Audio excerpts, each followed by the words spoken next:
I don't look good enough. I have to look better.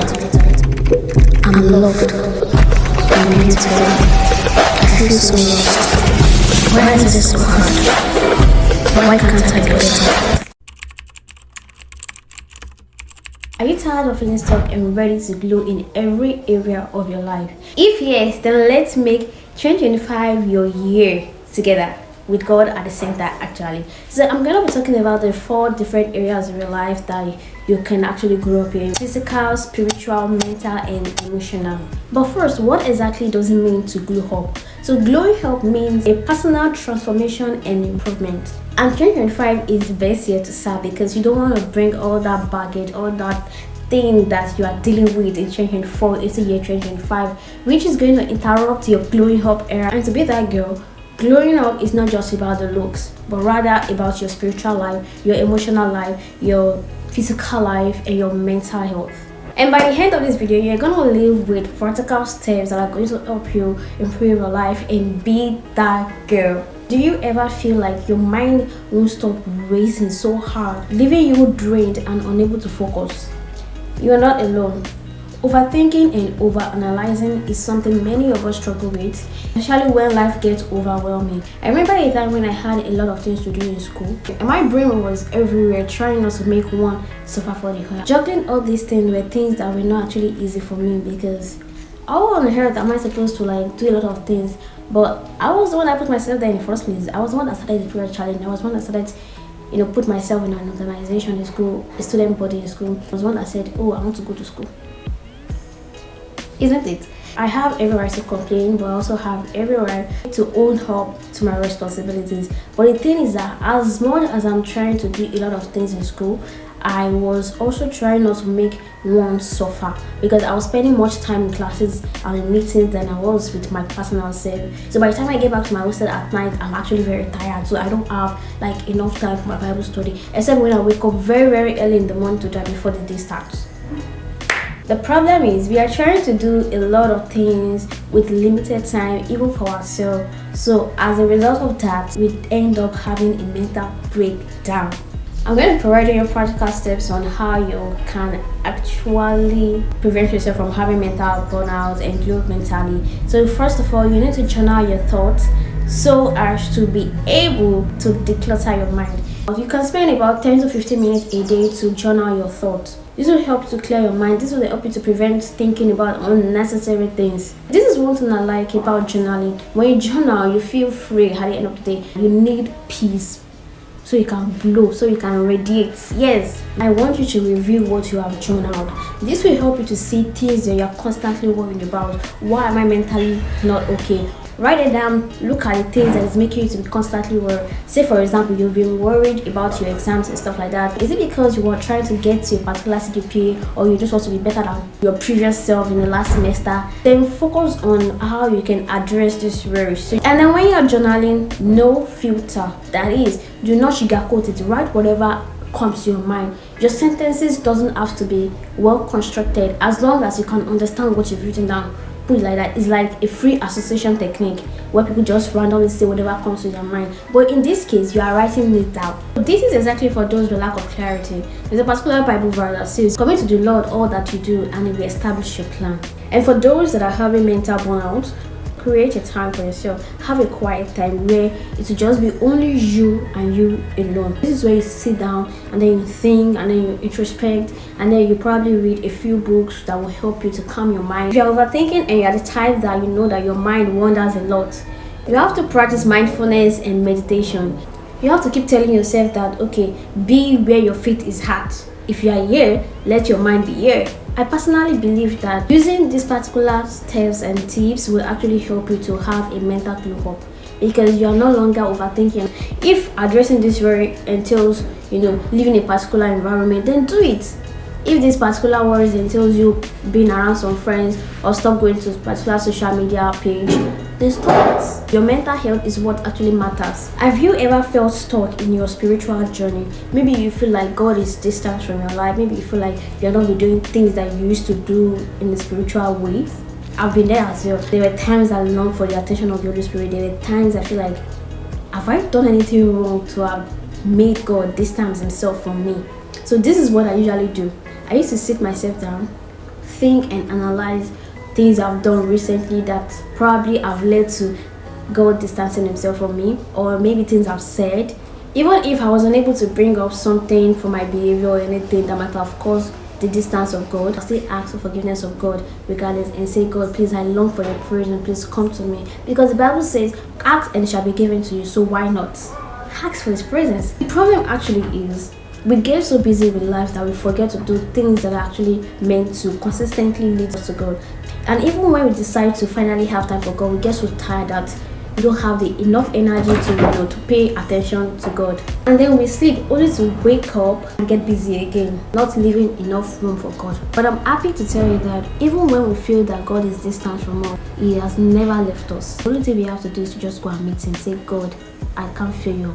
Maybe it is me. He will never and ever and never leave you. To spiritually glow up, start each day with God. Spend 5 minutes in the presence of God by praying or by doing a personal Bible story, or have a particular 1 hour schedule for God alone before you start your day. If you're the type that wakes up very early before you can start your day, then start waking up by 4 so you can have time for God. So by 5 you are ready to start your whole thing again.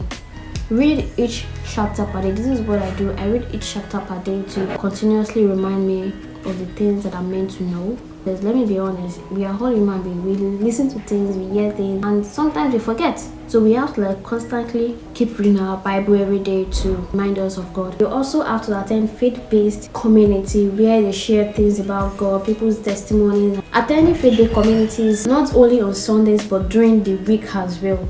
Say for example, your church holds weekly service on Tuesdays and on Thursday. You can attend the one for Tuesday. This will help you to connect your relationship back to God. Like even after a very long day, the next thing you want to do is to go and meet God. Even before you start your day, the next thing you want to go is to go and meet God. This allows you to have a very deep connection with your relationship with God. Regardless of how busy your schedule is or how tight your schedule is, you are leaving room for God. Last but not the least is to talk to God. Have a quiet time with God. When I say have a quiet time, I mean sit down in a quiet place, literally speaking. But when it comes to having a quiet time with God, I want you to talk to God about everything that has been going on in your life. This ensures that your communication with God is intact. So talk to God about your work, people that are troubling you from your work, how your classes has been going, how you have been doing better in a particular class. Literally anything. God wants to hear us rant and vent. This is like talking to a therapist. For the emotional aspect of glowing up, especially for those who are healing from past pain. We are going into the year 2025. We don't want to bring that past pain that is in 2024 into year 2025. What are you trying to do? Are you trying to stay stuck in 2024 forever? Or 2023? Or 2022? No! That is not for you and that is not for me either.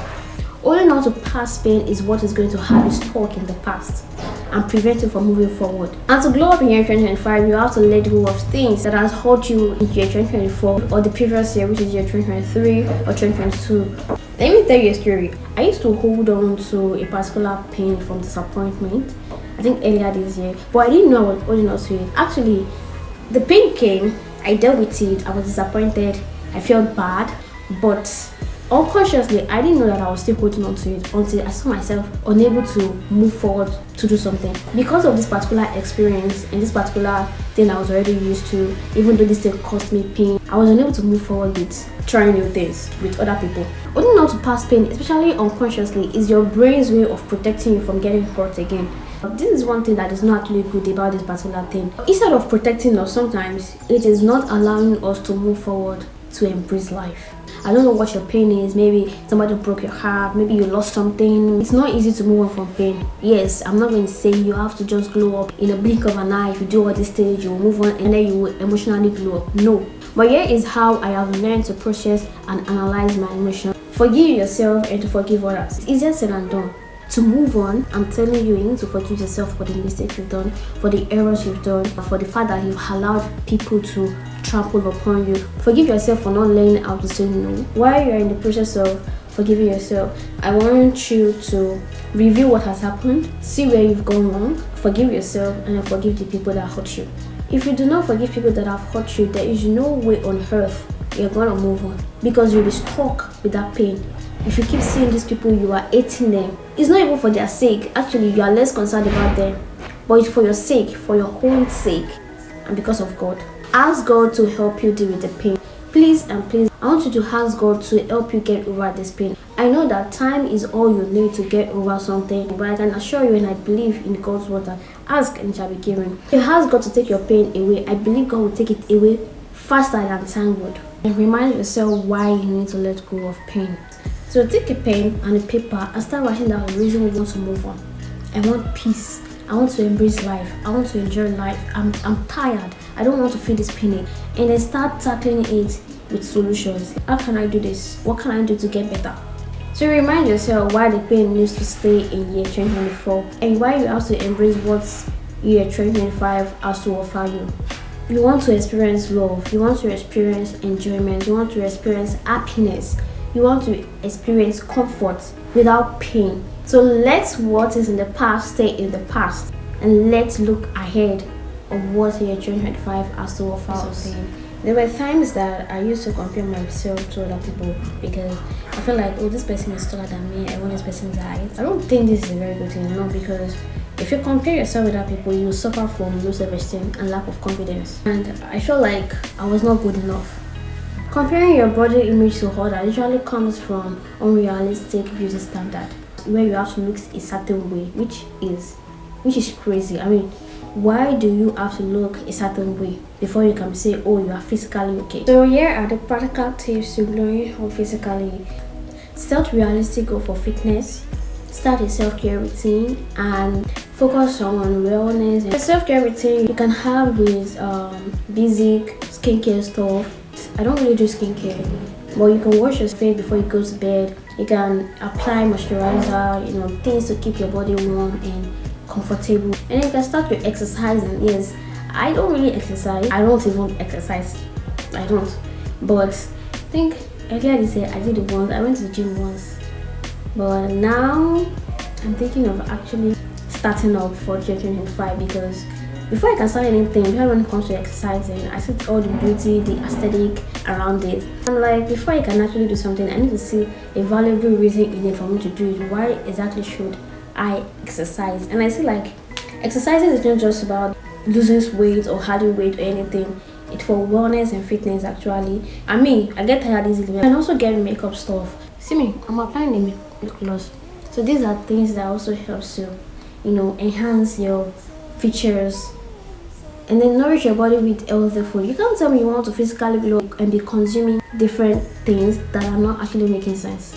Eat nourishing food that will nourish your body, your soul, and your mind. Also remember to embrace your natural beauty. And the last but not the least is to love yourself. Look at yourself in the mirror. I love me. Say it till you convince yourself. I love myself. Be selfish about yourself. Love it. Like, you can do all the above practical tips I have mentioned about glowing up physically and stuff like that. They are practical steps, but trust me, if you do not love yourself, you will never ever those above tips into practice. And even if you do, you won't see any difference in you because you don't love yourself enough. Even if you do all the practical steps or how to do in this whole world, if you do not love yourself, you will never see any changes in you, and then you will still always relapse. Relapse means going back to things that are unhealthy for you physically. You will always go back to relapse because you are still comparing yourself to other people. You are still setting yourself to unrealistic beauty standard. That is because you don't love yourself enough. Loving yourself has to be the best priority. Would you ever want to do something to harm your body? Remember that your body is also the temple of God as yours because God lives in you. If not, you will always relapse back. Like I said, you will always go back to comparing yourself. You will always go back to hating on yourself. You will always go back to not seeing yourself as enough.